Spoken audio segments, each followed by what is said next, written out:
Unang mga Kronika 8. Ang lipi ni Benjamin. Si Bela ang panganay na anak ni Benjamin, si Asbel ang pangalawa, at si Ahara ang pangatlo. Ang pang-apat ay si Noah, at si Rapha ang panlima. Ang mga anak naman ni Bela ay sina Adar, Gera, Abihad, Abishua, Naaman, Ahowa, Gera, Sephufan at Herem. Ang mga anak naman ni Ehud ang ginawang pinuno ng mga angkang naninirahan sa Geba.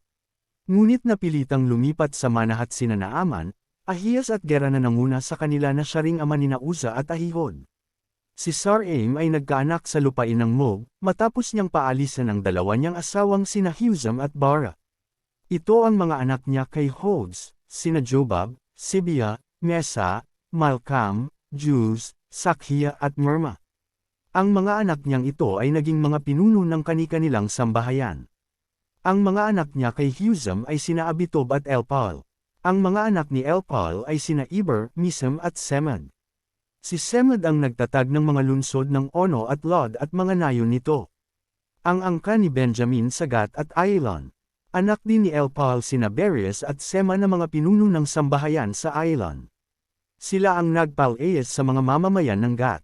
Anak ni Berias sina Ahio, Sasak at Jerimo, sina Zebadias, Arad, Adar, Mikhael, Ispa at Joha. Ang angka ni Benjamin sa Jerusalem at Gibeon. Sina Zebadias, Mesulam, Hizki, Heber, Ismere, Islia at Jobab ay mga anak naman ni Elpal. Sina Jaquam, Zikri, Zabdi, Elinai, Zeltai, Eliel, Adaya, Beraya at Simrat ay mga anak naman ni Simei. Mga anak naman ni Sasak sina Ispan, Eber, Eliel, Abdon, Zikri, Hanan, Hananayas, Ilam, Anatotias, Ifdea at Penuel. Sina Samserai, Siharia, Atalia, Jeresias, Elias at Zikri ay mga anak naman ni Jeroham. Lahat sila'y kabilang sa listahan ng mga angkan bilang pinuno ng sambahayan at mga pinunong nakatira sa Jerusalem. Si Jael ang nagtatag ng bayan ng Gibeon at doon siya nanirahan. Ang asawa niya ay si Maaka. Ang panganay nilang anak ay si Abdon at ang sumunod ay sina Sur, Kish, Baal, Nadab, Gedor, Ahio, Zeker at Miklot, ama ni Semea. Sila'y nanirahang kasama ng kanilang mga kamag-anak sa Jerusalem, katapat ng iba nilang angkan. Ang angkan ni Haring Saul. Si Ner naman ang ama ni Kish na ama ni Saul. Anak ni Saul sina Jonathan, Melquishua, Abinadab at Esbaal. Ang anak ni Jonathan ay si Merib Baal na ama naman ni Mika.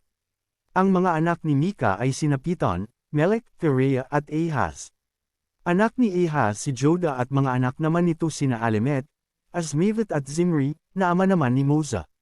Anak ni Moza si Binia na ama ni Rapha, Elasa at Azel. Anim ang anak ni Azel, sina Azrikam, Bokru, Ismael, Sirias, Obadias at Hanan. Si Isek na kapatid ni Azel ay may mga anak din. Ang panganay niya ay si Ulam at ang mga sumunod ay sina Jeus at Eliphelet.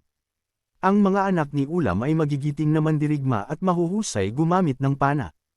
Ang mga anak at apo niya ay umaabot sa 150.